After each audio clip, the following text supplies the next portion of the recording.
Hello and welcome to Session 6 of the Basic Tax course. I have on the screen in front of you a copy of the Session 4 quiz and a copy of the Session 4 quiz answer key. You can access a copy of the Session 4 quiz answer key from inside the materials page for Session 6. Today we are going to begin by reviewing the most frequently missed questions from the Session 4 quiz, and the first question we're going to review is question number 2. Your divorce decree states that your ex-spouse shall pay you $1,000 per month until your child reaches age 18, when the payments shall reduce to $500 a month. During the year your ex-spouse fell behind on support payments, you received support payments totaling $7,000 for the year. Which of the following statements is true? And the correct answer is statement number A, and let's look at how we calculate that. The answer states that you should report $1,000 as alimony income on your return for the year. How do you calculate the amount of alimony received? Well, you look at how much child support has been received. And remember, anytime alimony is contingent upon a child or upon an event relating to the child, such as the date that a child turns 18 or the date that the child graduates from school or the date that the child finishes university, any contingency upon the child is considered to be child support. Therefore, even though it states that $1,000 a month is alimony, the reality is that only $500 a month is alimony because the alimony will go down based upon a contingency relating to the child. Therefore, $500 each month is child support. Child support is always considered to have been paid first. We have 12 times 500, that's $6,000.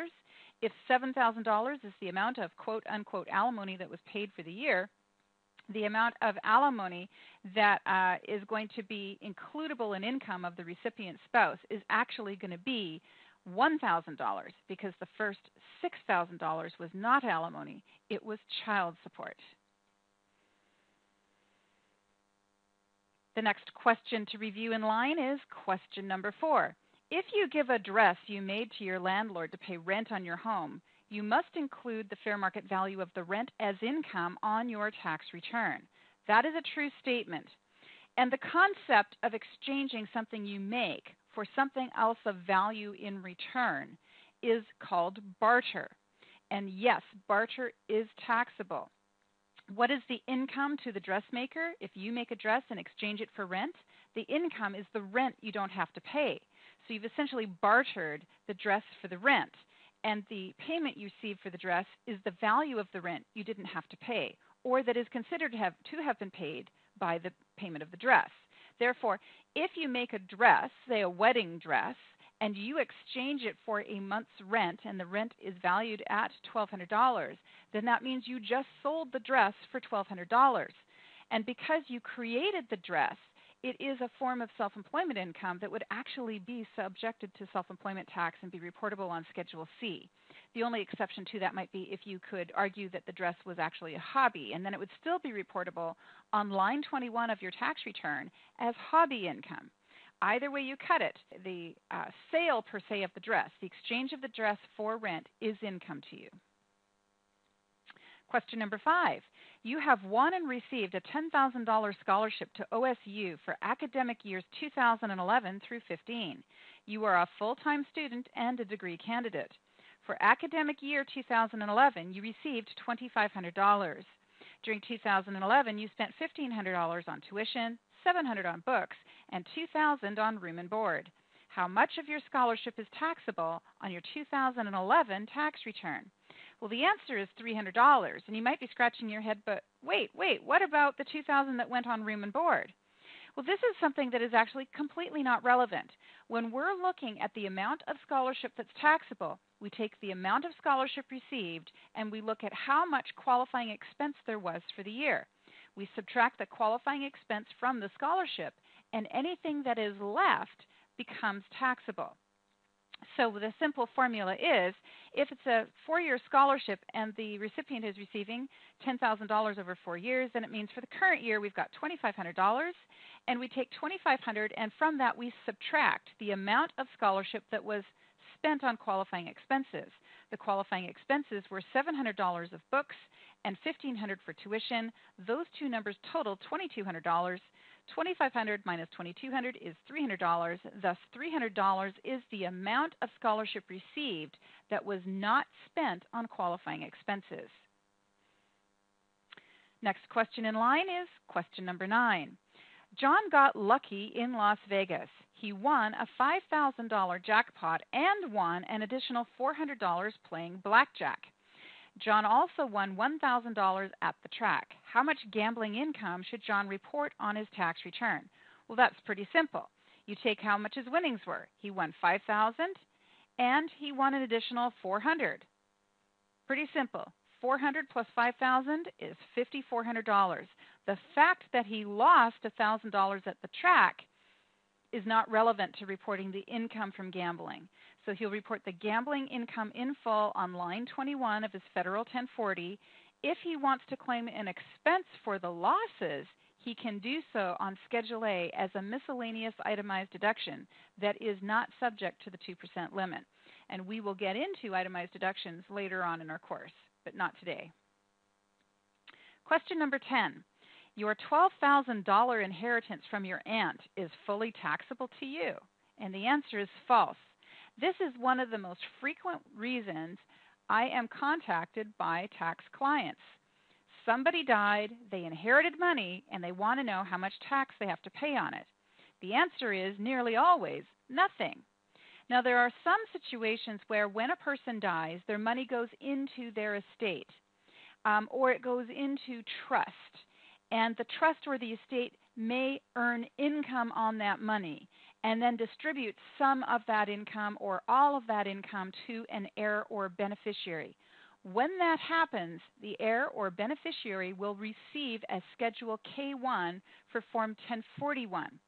If you are the beneficiary of an inheritance and you receive a Schedule K-1 showing income that has flowed through to you based on income of the estate, then that income is taxable to you.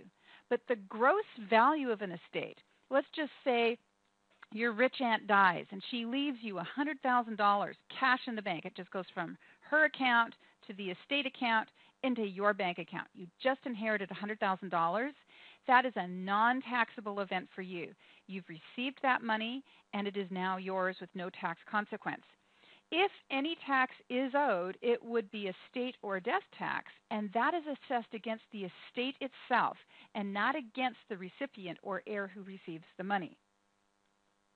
So the answer to number 10 is false. It is not fully taxable to you.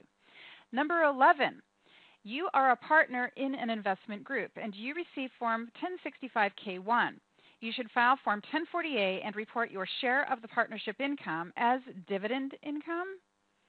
I don't think so. Partnership income, as we've shown you in our other income session here, is reported on line 17 of the Form 1040. That's definitely not the dividend income line.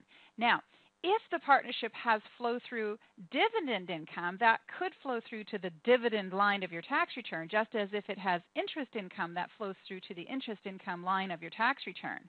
But you are a partner in an investment group and you get a 1065 and you file Form 1040A and report it as dividend income. Well, first off, it doesn't even go on 1040A. You're going to have to file the long Form 1040. If the partnership distributes income to you, you have to look at the nature or character of the income and allocate that accordingly. So there's never a carte blanche thing you say where partnership income is reported as dividend income, because that's absolutely false. It is possible that you may have flow-through dividend income from a partnership, and if you did, it would be dividend income. But as we've seen by looking at Schedule K-1s in at least 2 illustrations during Session 4, there are all different types or characters of income that can flow through to you from a partnership on a K-1. So that concludes the review of the Session 4 quiz. It is now time to take a look at the Session 5 homework assignment. I have up on the screen in front of you now a copy of the homework answer key for Session 5. You can access the Session 5 homework answer key from inside the materials page for Session 6. Let's revisit the homework assignment itself. Betty Rubble will be filing married filing separate. Her husband, Barney, does not itemize his deductions. And since Barney is not itemizing, we can therefore assume, based on the information we've provided for this problem, that Betty also will not itemize and will in fact claim the standard deduction. Betty resides at Triceratops Way in Plum, Texas, and during the year she received $1,500 of interest income from her Port of Galveston bonds. And she also cashed in and received $500 of interest on her Series EE bonds, which she used to pay for higher education. Now, Betty is married filing separate, and as such, she is not entitled to none of the tax benefits associated with higher education expenses. She may not exclude her U.S. bond interest, and she is not entitled to the tuition and fees deduction or education credits. However, she can exclude the portion of her education expenses that were spent on tuition and fees from any penalty that might be assessed upon her from her early distribution from her IRA.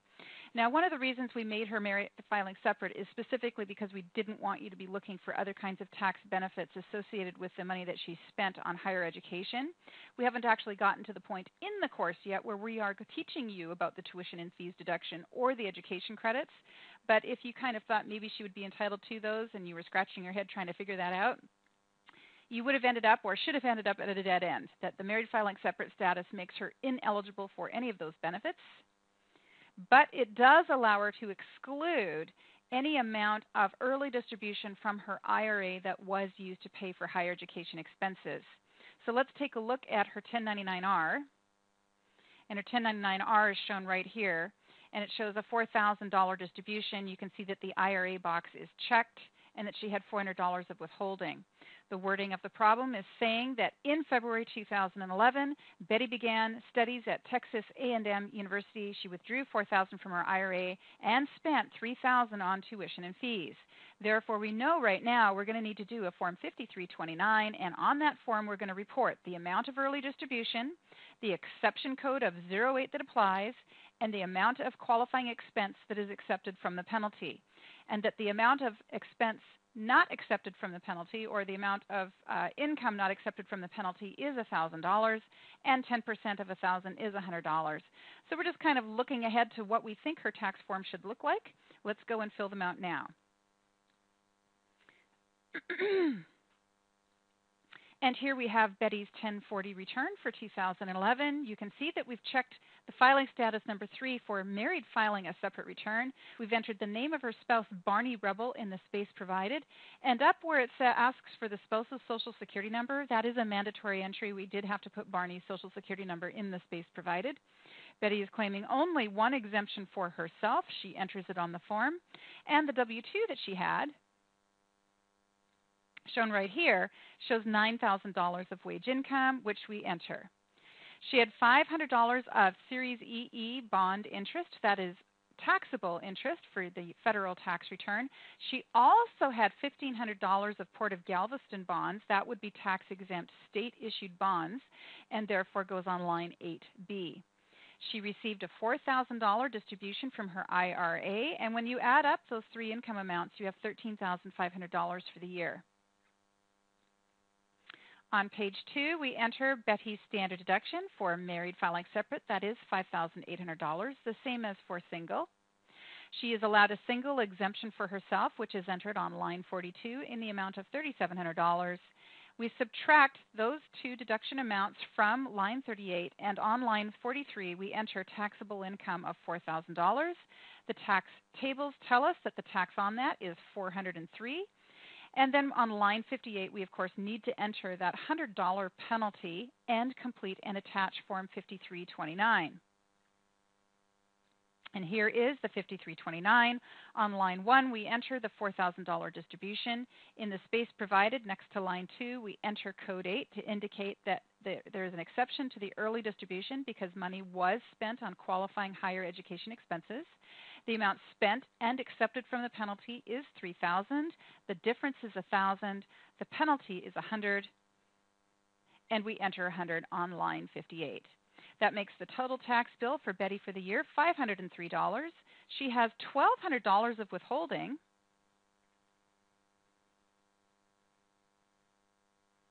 And we can see $800 withheld in Box 2 of her W-2 plus $400 withheld in Box 4 of her 1099-R. That is where we get $1,200. $1,200 of withholding subtracted from a $503 tax liability leaves her with a refund of $697. So that concludes the review of the Session 5 homework answer key. At this point, please push pause on video playback. Complete the Session 5 quiz inside the assignments page for Session 6. When you are finished, please resume video playback for the Session 6 lecture on Social Security income.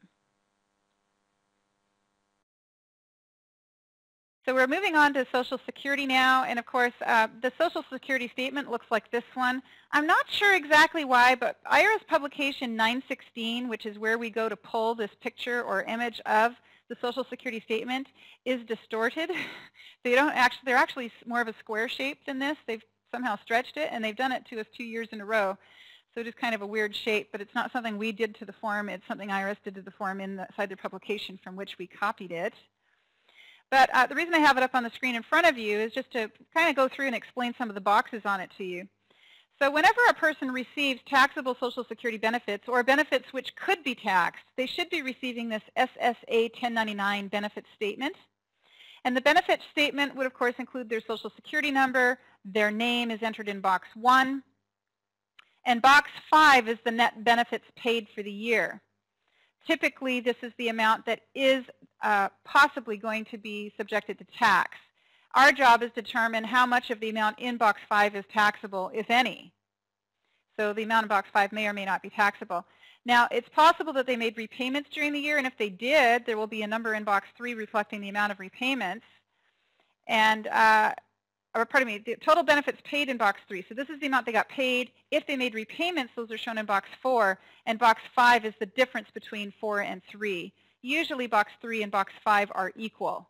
But if a repayment occurred during the year, Box 4 will have a number in it, and you subtract it from Box 3 to get the amount to go in Box 5. The reason people make repayments to Social Security there's multiple reasons. The first of which is you applied for benefits when you weren't really entitled to them, and they started to pay them. And then subsequently they figured out you're not entitled to them. Now, I had an unusual situation come up with someone I know. She applied for and started to receive regular payments from Social Security, and then her ex-husband started receiving Canada Pension. Canada Pension affected his Social Security, and it managed to affect her Social Security, because Canada Pension and United States Social Security do talk to each other. And so she got this nasty gram from Social Security saying she had to repay. She didn't even get the money. Pretty upset. Okay? So that would be another reason. Also, I had a client whose husband came down with a debilitating illness, absolutely mysterious. I think that they were able to put a name on it, but maybe they weren't able to put a name on it. He lost a ton of weight, absolutely lost all his strength. He couldn't physically carry himself around anymore. It looked like he was on his way to his deathbed. He was walking with a cane. So obviously he qualified for Social Security benefits and started to receive them. And not only that, their 3 children qualified and started to receive them. And then, as suddenly he became ill, he got better. He hasn't been sick a day since. His weight's back, his health's back, he's back to work. But it seemed to be the case that once he started Social Security, there was no stopping it. They went and said, well, I'm better, I'm back to work, and they kept sending the money, Now, logically speaking, they should have just banked that money, knowing that Social Security would eventually catch up and ask for it back, which they did. But they did not have all the money in the bank anymore.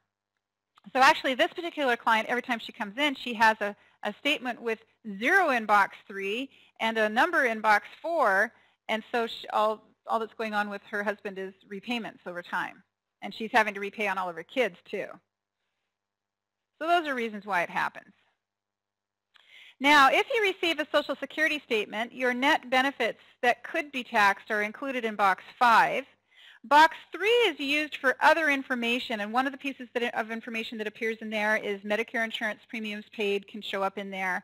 The other thing that can show up in Box 3 is if you've received back year payments of Social Security. So you might have applied for Social Security in a particular year, which often happens when people become disabled. They'll apply to the Social Security Administration for benefits because they're disabled, and Social Security nearly always automatically declines them. And then they have to reapply. Sometimes they have to hire an attorney. I've seen people spend $30,000 in attorney fees to get their money out of Social Security. And once it's given to them, they'll get their back year benefits that they should have received from the day they first applied. And so it's possible to receive benefits going back in time 2, 3, 4, 5 years all at one time in the same year. And when that happens, this box here should spell out what year you received benefits for and how much was for that year. Yeah. And it could be taxable. Yeah, we're going to see how that works in today's final classwork assignment. We're going to have someone who got one of those big lump sum settlements from Social Security, and how are we going to figure out how much tax they're going to pay on it? Won't that be fun? Okay, so and then in box 4, there's space to provide descriptive information about what's in box 4 right here. And then box 6 is if you had voluntary income tax payments withheld, you can do that. And then, of course, your address is entered here. Now, some people don't qualify for Social Security because they worked for the railroad. And if you worked for the railroad, you will get the equivalent of Social Security, and it is called Railroad Tier 1 benefits. And Railroad Tier 1 benefits are issued on a form called RRB 1099. And you will see that it's got some boxes that kind of sort of line up with the Social Security statement that kind of might mean the same thing. What you care about is that box 5 on the RRB 1099 is the same as box 5 on the Social Security statements. That is the number that we care about. That's the starting point for figuring the taxability of the benefit. And you should know that Railroad Retirement Tier 1 benefits are taxed the same as Social Security, and they go on the Social Security line of the 1040 form.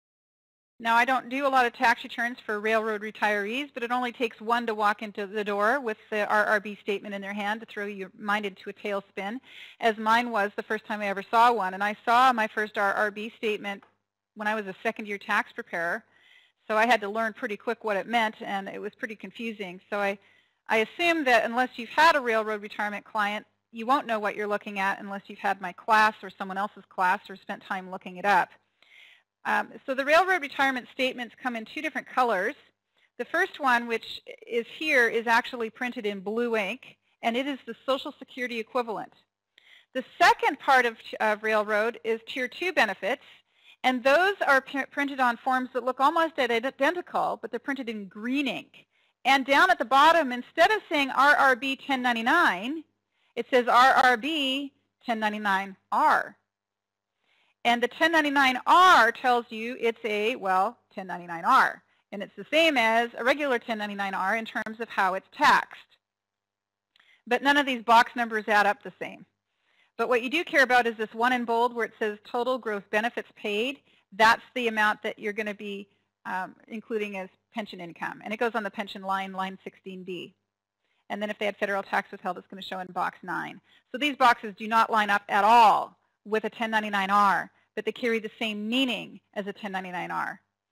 And when we look at this statement here, the RRB 1099, the boxes may or may not line up with what you see on the Social Security statement, but you've got to identify what the meaning is and then tax it the same as you would tax Social Security.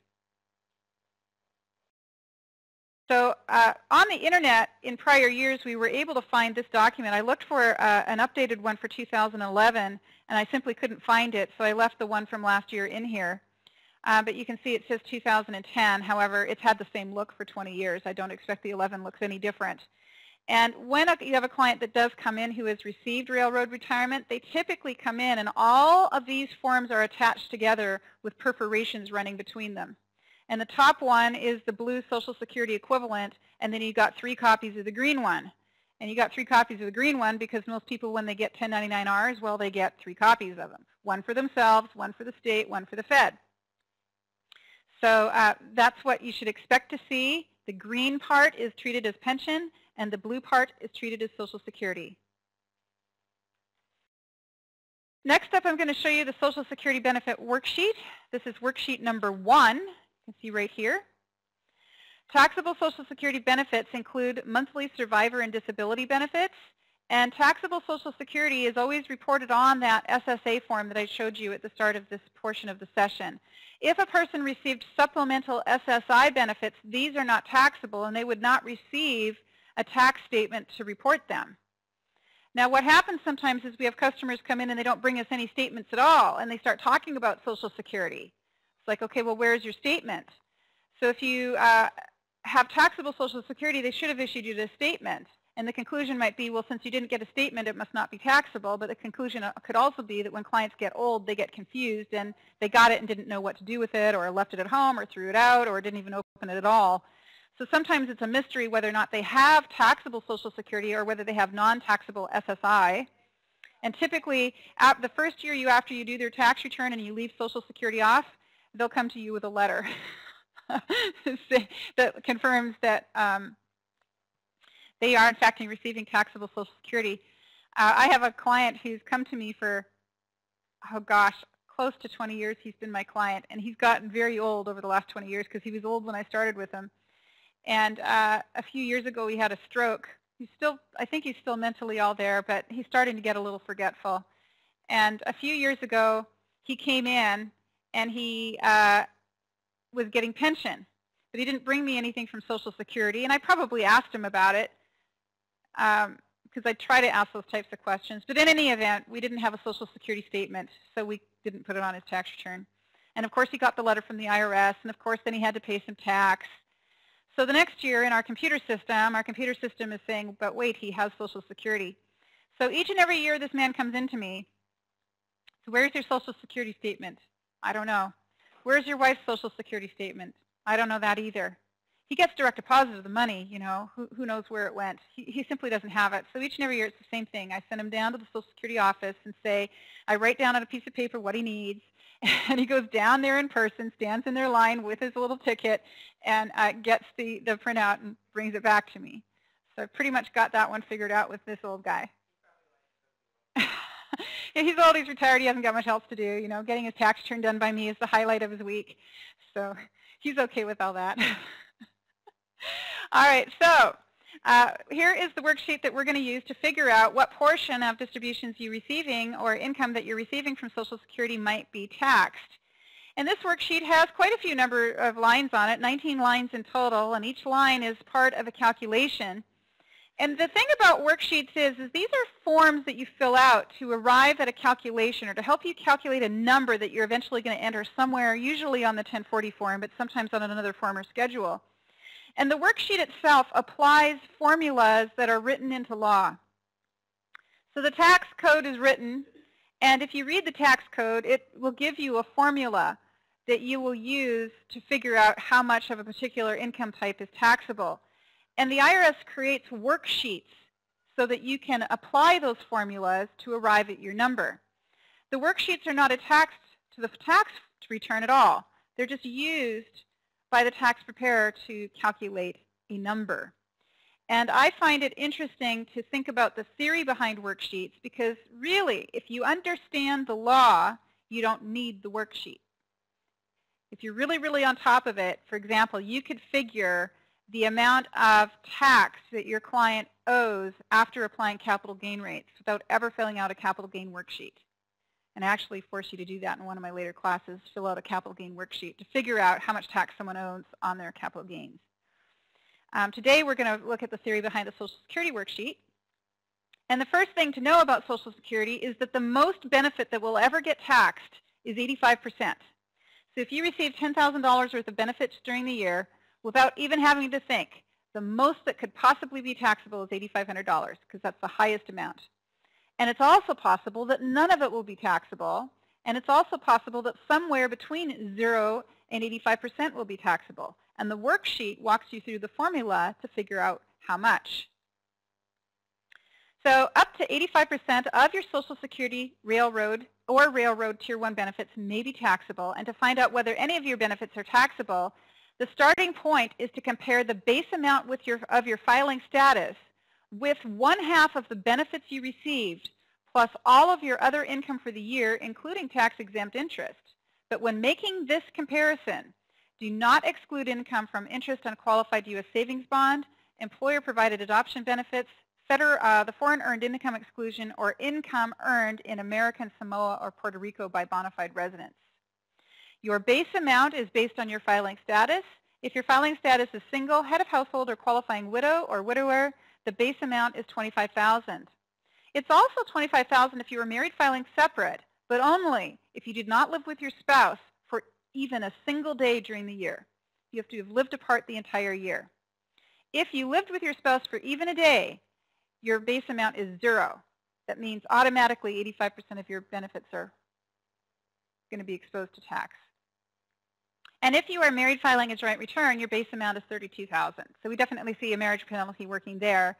Two single people would have $50,000 total base amount, but a married couple only gets $32,000 base amount. So I'm going to explain the methodology behind the worksheet to you. That'll help you when I ask you to go through the exercise of actually figuring the taxability of Social Security benefits. If I never gave you a worksheet, after explaining how it works, you should be able to figure out what portion of a person's benefits are taxable without a worksheet, because it's all quite logical. Social Security Benefits Worksheet 1 walks you through a series of calculations to help you determine the portion of your benefits that are taxable. And these calculations work in two separate stages. In stage 1, you add up all taxable income shown on lines 7 through 21 of Form 1040, and then you add in any tax-exempt interest you received, but do not include Social Security benefits that you received. You then subtract the total of your adjustments to income, but add back any amounts excluded from income on Forms 8815 for U.S. savings bond interest, 2555 foreign earned income exclusion, 8839 qualified employer-provided adoption benefits, or 4563 income of bona fide residents of American Samoa. After you've done that, you add in 1/2 of your Social Security benefits.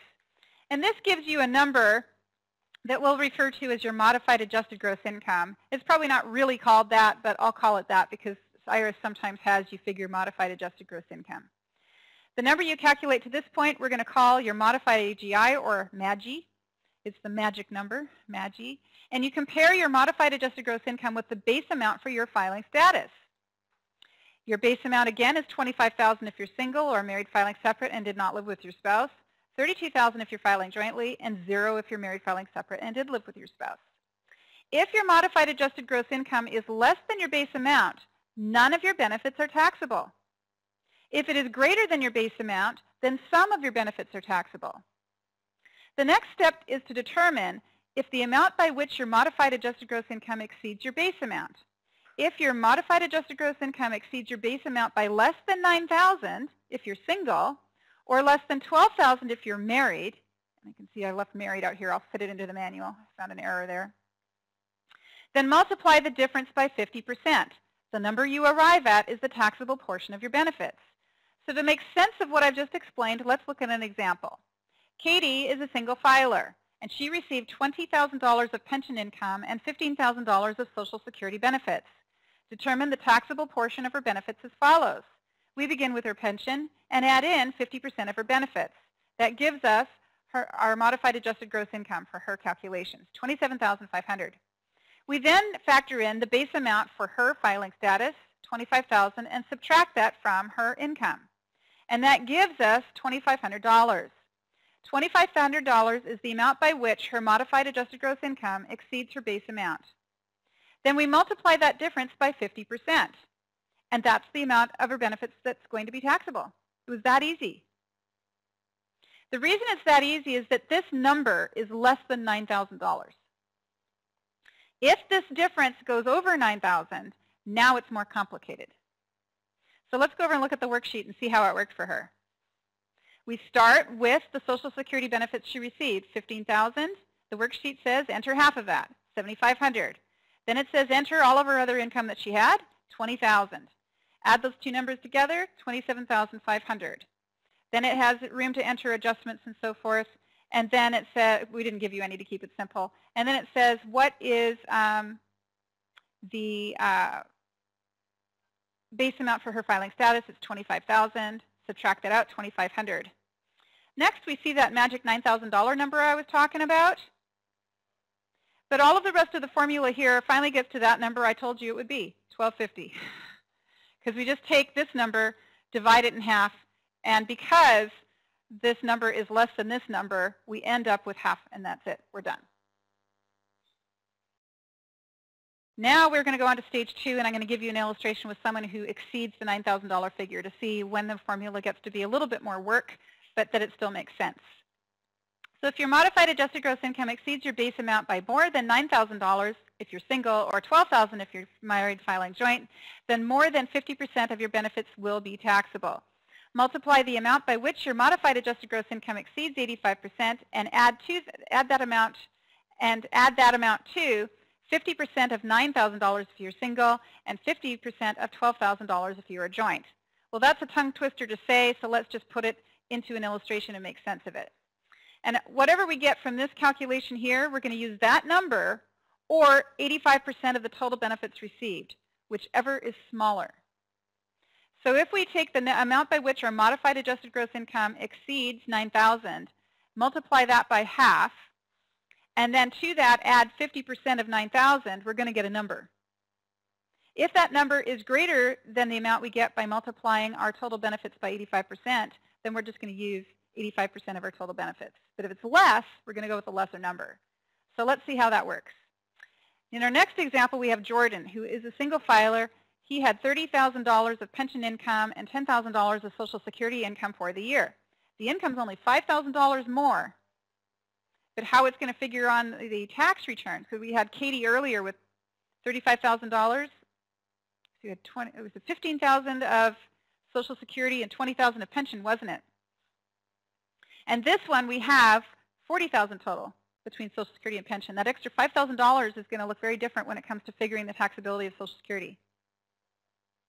So we start with the pension of $30,000, and then we add in half the Social Security to get our modified adjusted gross income figure of $35,000. We then subtract out the base amount for single, and we're left with a $10,000 difference. Well, $10,000 is more than $9,000, isn't it? So we can't just take 10, divide it in 2, and call it done. We're going to have to think harder than that. So we're going to take the 9 out of the 10, and we're left with 1. And the next instruction on the worksheet says take this $1,000 amount and multiply it by 85%. So if I do that, I get $850. And then I'm going to take that $9,000, multiply it by 50%, and add that total on. In this case, $450 or $4,500 plus $850 is $5,350. So that is one possible taxable amount of benefits.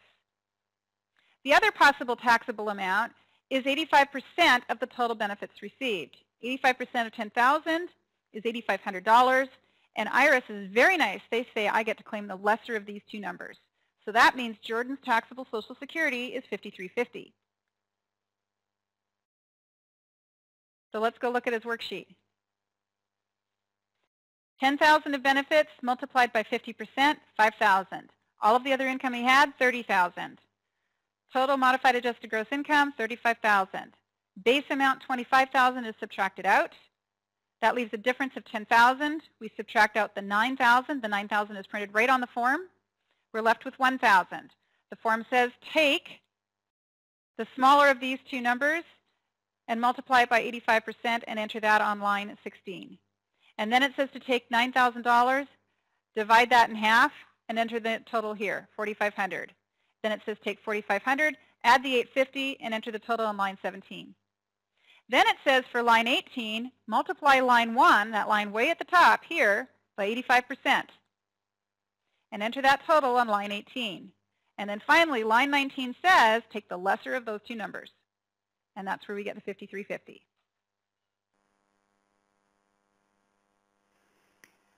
The Session 6 password number 1 is BANF, B-A-N-F-F.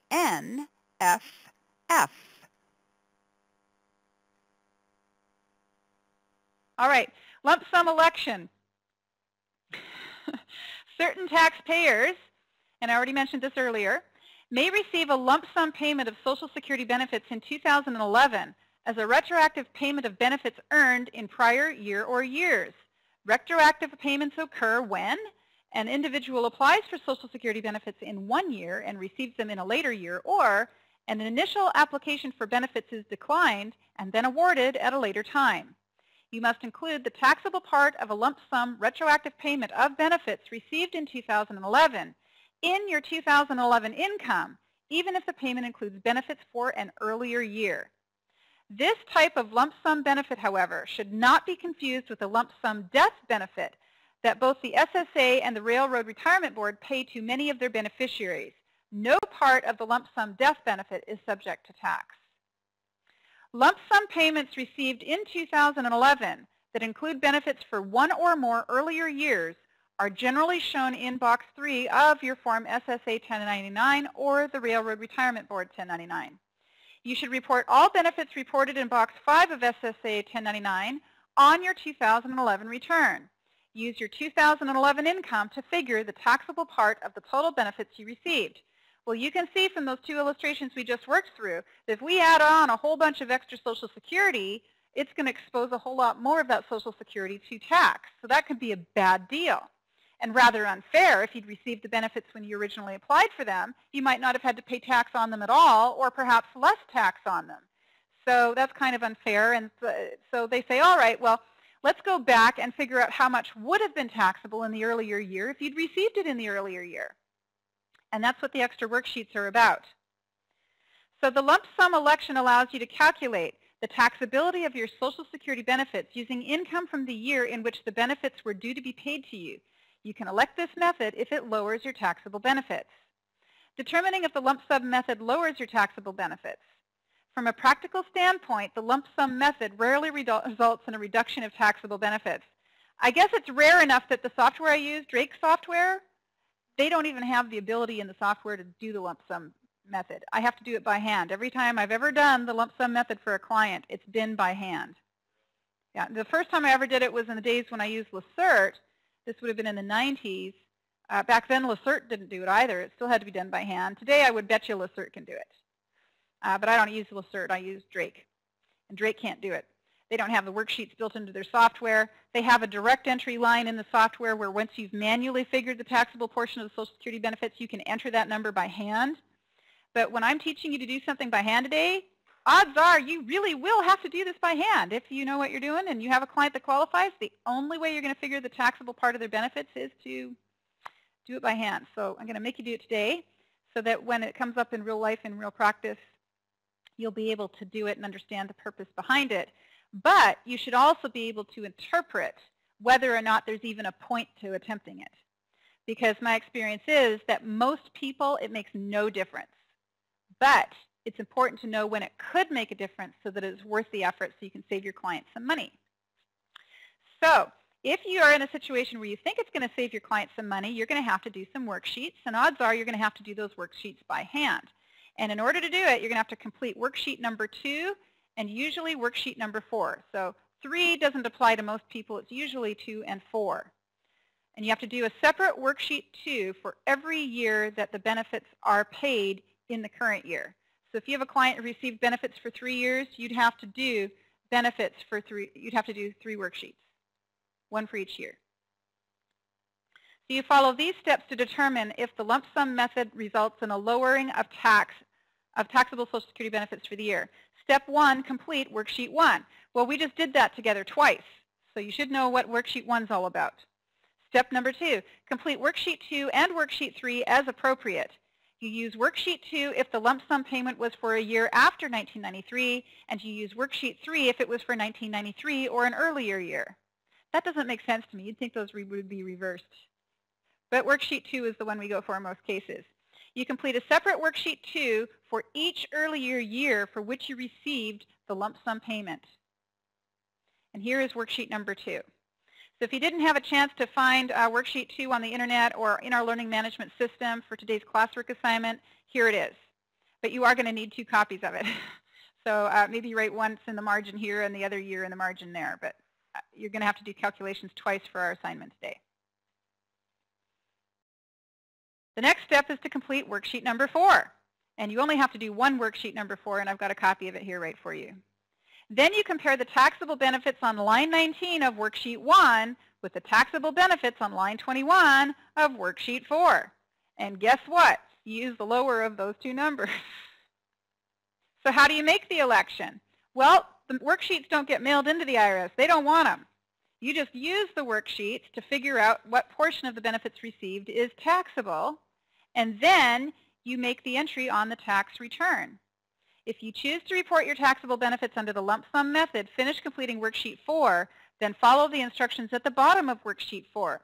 Report taxable benefits under the lump sum method on Form 1040, line 20B, and then write LSE on the dotted line next to line 20A. Do not attach the completed worksheets to your return. Keep them for your records. Before I give you your last assignment for the day, however, we're going to move on and talk about a few other things just to finish the lecture portion of things. And what we're going to look at here is something I mentioned earlier in class, something called Canadian or German Social Security benefits paid to U.S. residents.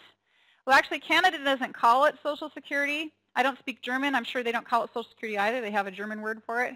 Canada is called Canada Pension.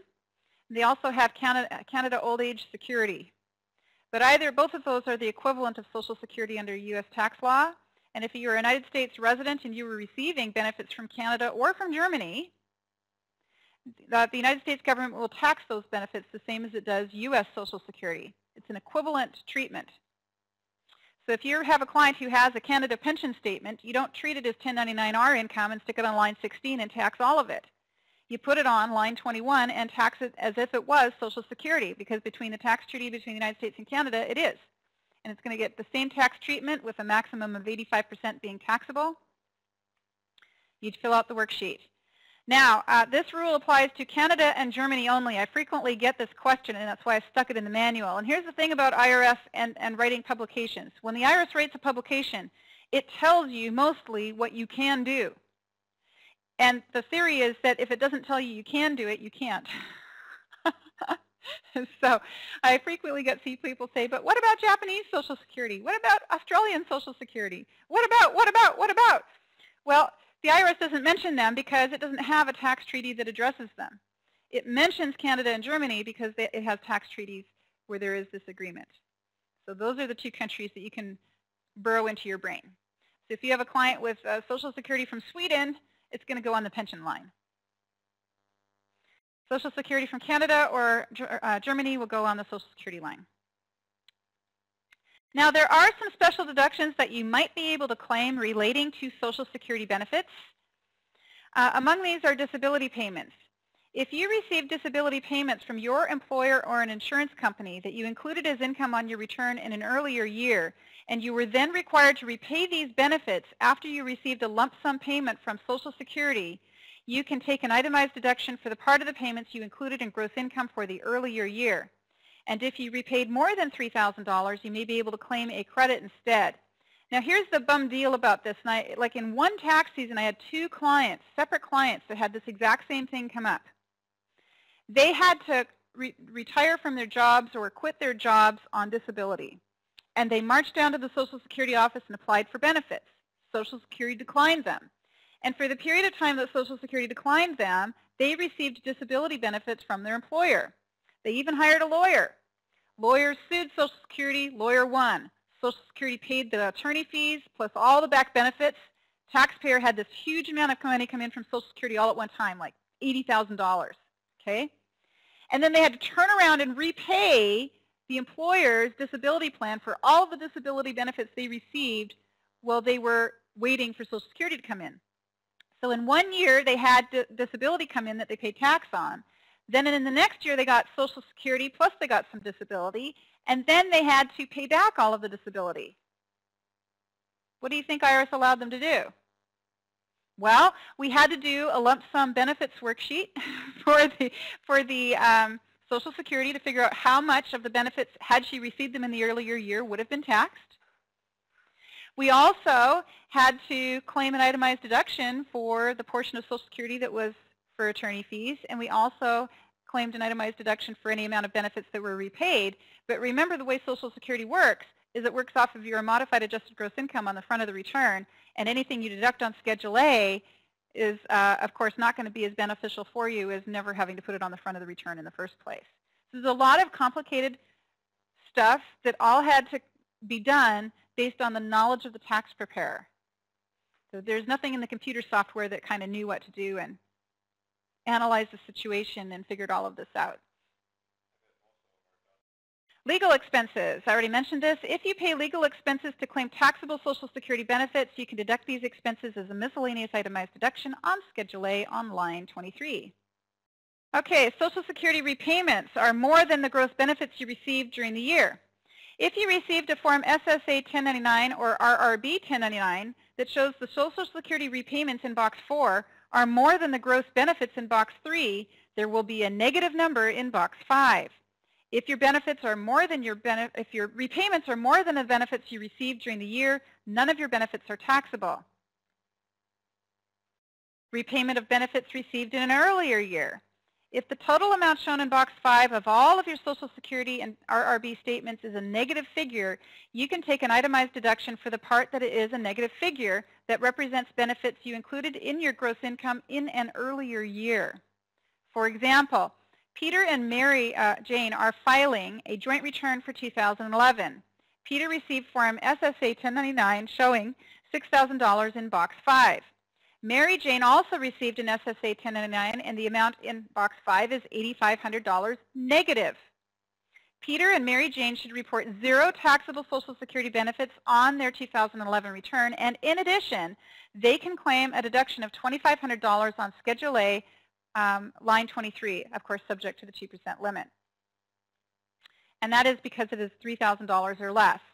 So deducting payments or repayments of $3,000 or less, the 2% limit applies, and it goes on line 23.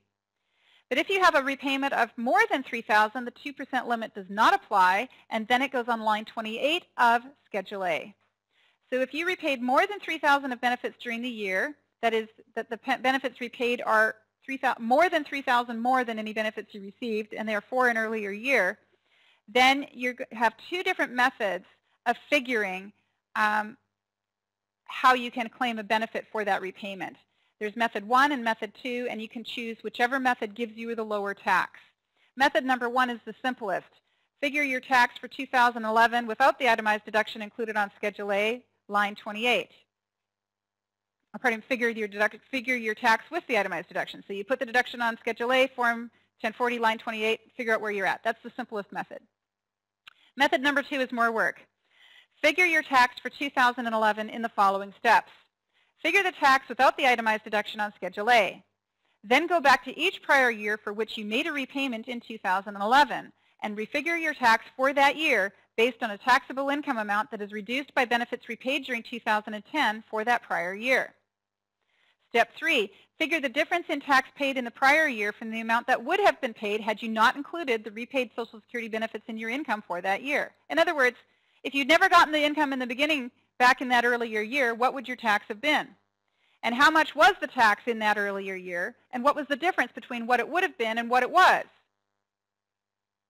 Then subtract the net difference in tax for the prior year from the total tax calculated on your 2010 or 2011 return without itemizing deductions on line 28 of Schedule A.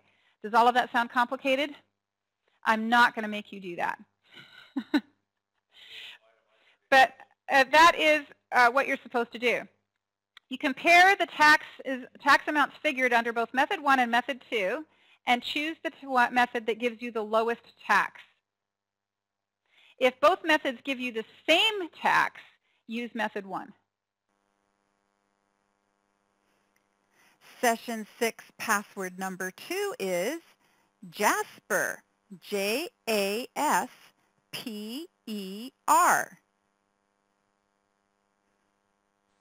It is now time to complete the Session 6 classwork assignment. Please flip to page 17 of your Session 6 manual to review this assignment with me. The forms you will need to complete the Session 6 classwork assignment include Form 1040 and Social Security Benefits Worksheet number 1, 2 copies of Worksheet number 2, and 1 copy of Worksheet number 4. In this problem, we have a taxpayer who has received a lump sum distribution from Social Security. Let's see what's happened. Jerry Tate, born in 1937, and Mary Tate, born in 1939, are married, living in Costa Mesa, California. Jerry is retired from the railroad, and Mary is retired from ABC Company.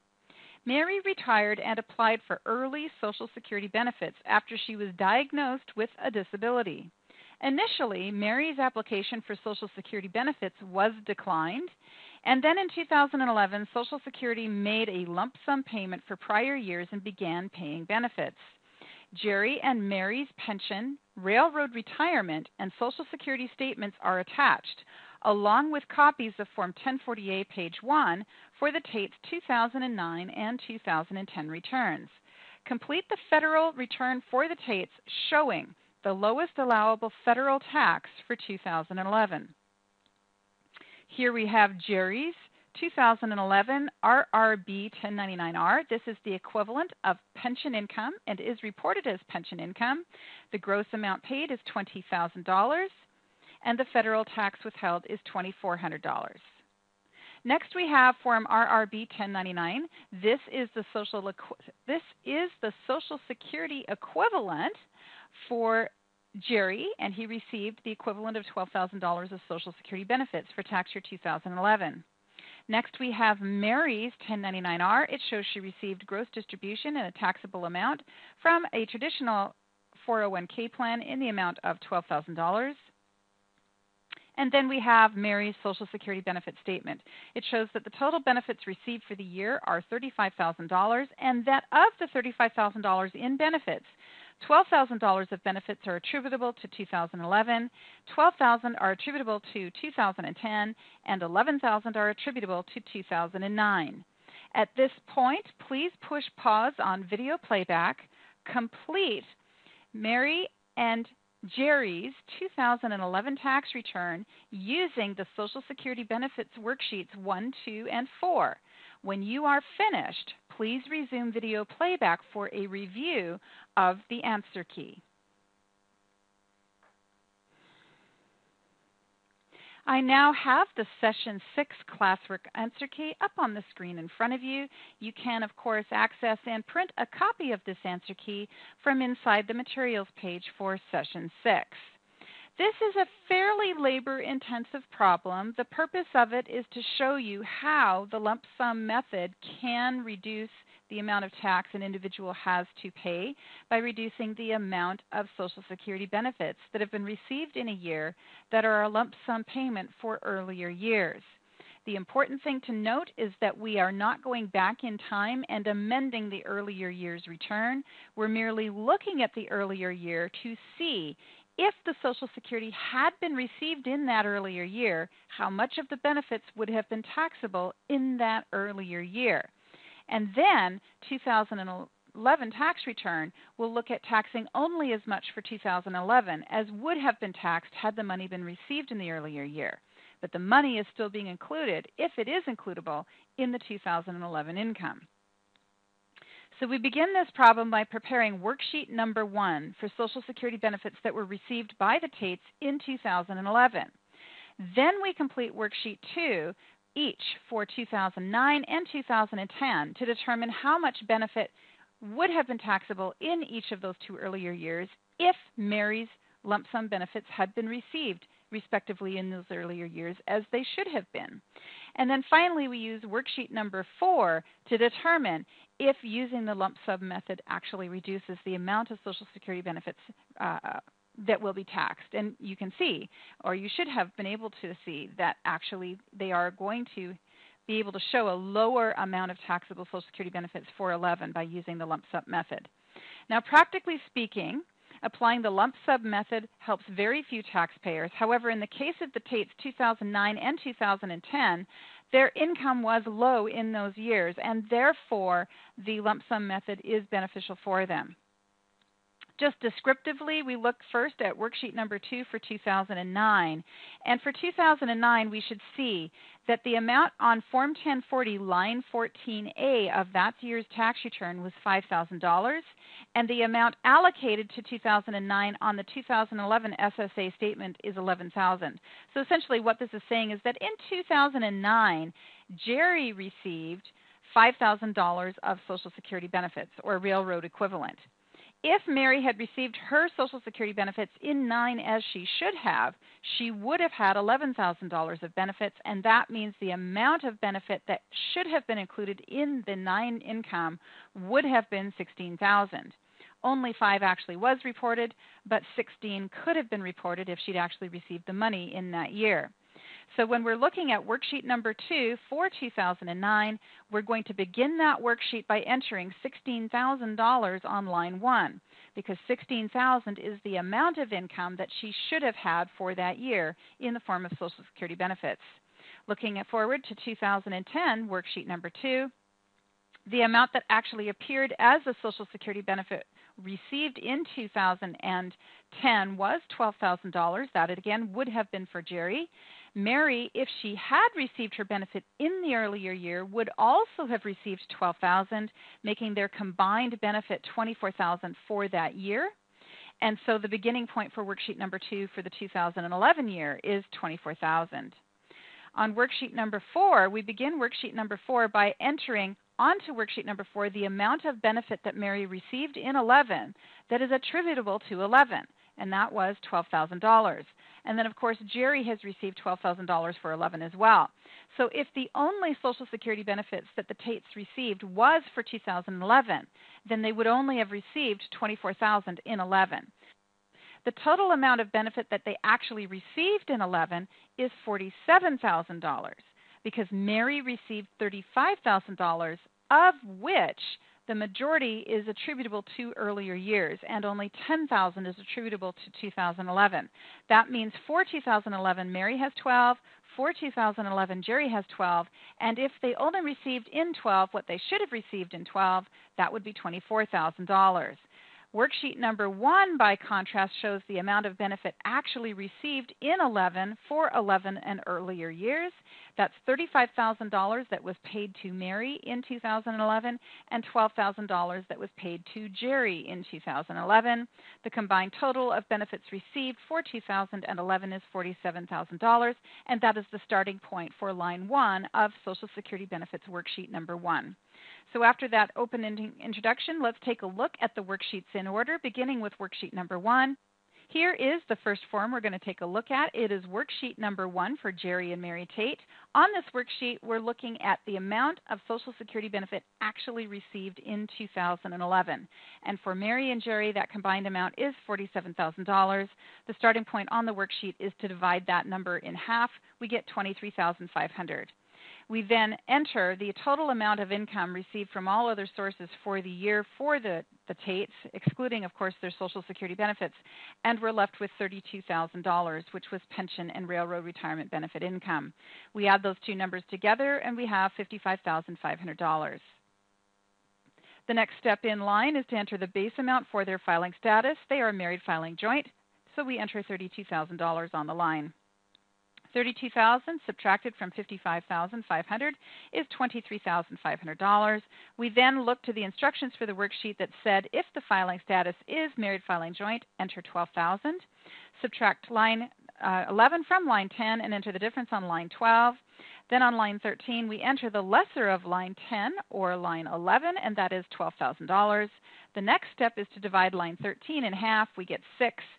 Then on line 16, we multiply line 12 by 85%. We add those two numbers together. That is 85% of line 12 plus $6,000, and we get $15,775. We compare the number on line 17 to the amount we calculate for line 18. And to calculate the amount on line 18, we need to take the $47,000 of gross benefits shown on line 1 of the worksheet right here, multiply that number, 47,000, by 85%, and enter the amount on line 18. 85% of $47,000 is $39,950. And on line 19, we take the lesser of the amount on line 17 or line 18.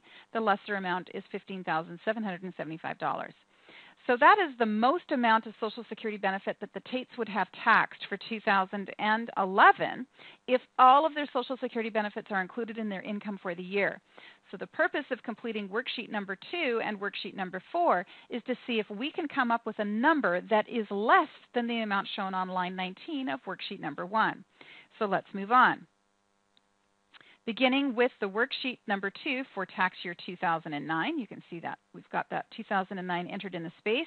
And for 2009, the benefits that should have been received in 9 is $16,000. That's our starting point. We divide 16 in half and we get 8. And then we enter the other pension and railroad retirement benefit income that the Tates actually received in 2011. That was $22,500. We add 8 to $22,500 and we get $30,500. It happens to be that $35,500 is less than the base amount for their filing status. What that means is that if the Tates had received all of the benefits in 2009 as they should have, then none of the benefits that Mary received in 1149 would have been taxable at all if she'd actually received them in 9. The rest of the worksheet is just getting us to that end result that if she had received the benefits in 9 as she should have, none of them would have been taxed. When we look at worksheet number 2 for tax year 2010, we get the same result. $24,000 is the amount of benefit that should have been received in 10. We divide that in half and we get 12. We look at the other pension income they had for the year, which was 20, and we're left with total income for 2010, if it had all been received in 10 as it should have, of $32,000. $32,000 is the same as the base amount for 2010, and what that means is if they had received all of the benefits in 10 as they should have, none of the benefits would have been taxed. The next worksheet in line is worksheet number 4, and on worksheet number 4 we look only at the benefits received in 2011 that are attributable to 2011. That's $12,000 of benefits for Jerry and $12,000 of benefits for Mary. We add those two numbers together and we have 24. The next step onto the worksheet is to multiply that amount by 50% or divide it in half for the same result, and we get $12,000.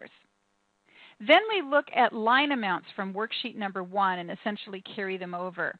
And the amount that we're showing on line 3 of worksheet number 1 is this total pension income that they received. In other words, all of the other income that the Tates had for the year. So that $32,000 is now being carried over and entered on line 3 of worksheet number 4. So worksheet number 4 is essentially saying how much of their benefits for 2011 would have been taxable in 2011 if only those benefits were received in 2011 and not the extra benefits for the earlier years. When we add the Social Security benefits received for the year, or when we add half of the benefits received for 2011 to income from 2011, we get $44,000. $44,000 is greater than the base amount for the year. The base amount is $32,000. That tells us that some of their benefits will be taxed. We take 44 minus 32 and we get 12. We follow the worksheet 2 and finally establish that the maximum amount of benefits that can be taxed for 2011 based on income received in 2011 from Social Security is $6,000. And ultimately, when we're all said and done, the amount of benefits that are attributable to 2010 and the amount of benefits attributable to 2009 will not be taxed in 2011.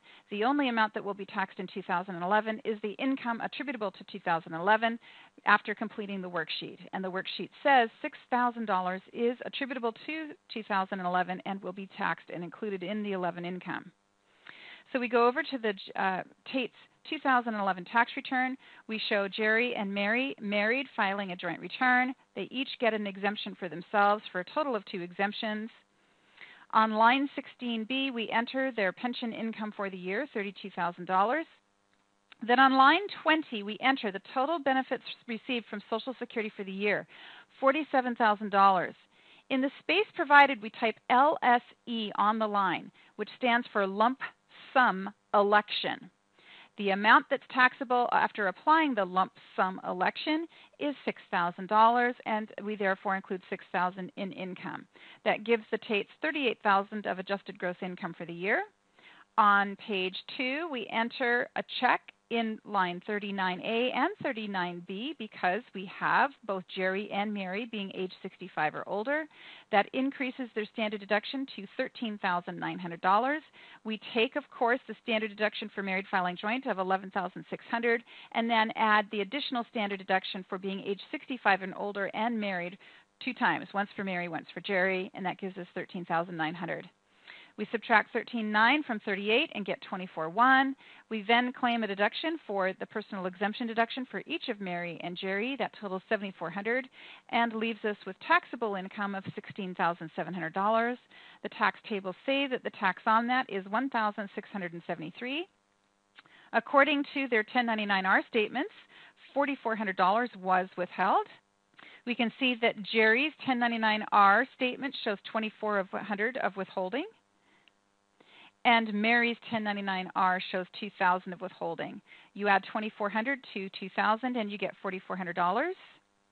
$4,400 reduced by $1,673 leaves Mary and Jerry with a $2,727 refund for 2011.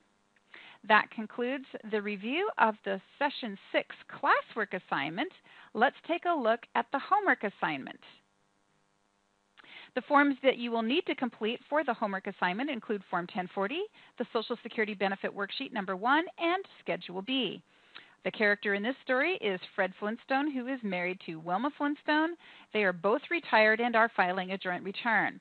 Fred and Wilma's 1099-Rs and their Social Security statements are attached. They also received a Form 1099 INT reporting the following interest amounts: ordinary interest of $2,500 and U.S. bond interest of $5,000.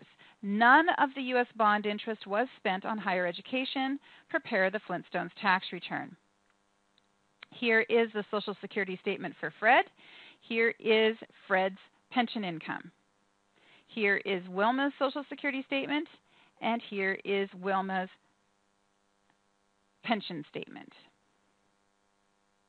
So that concludes Session 6 of the Basic Tax course. You are now free to finish up by completing the Session 6 homework assignment and your Session 6 reading assignment. When you are all finished with the assignments for this session, you will be ready to complete Session 7. I will see you then. Bye-bye.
Session 6 password number 3 is Waterton, Waterton.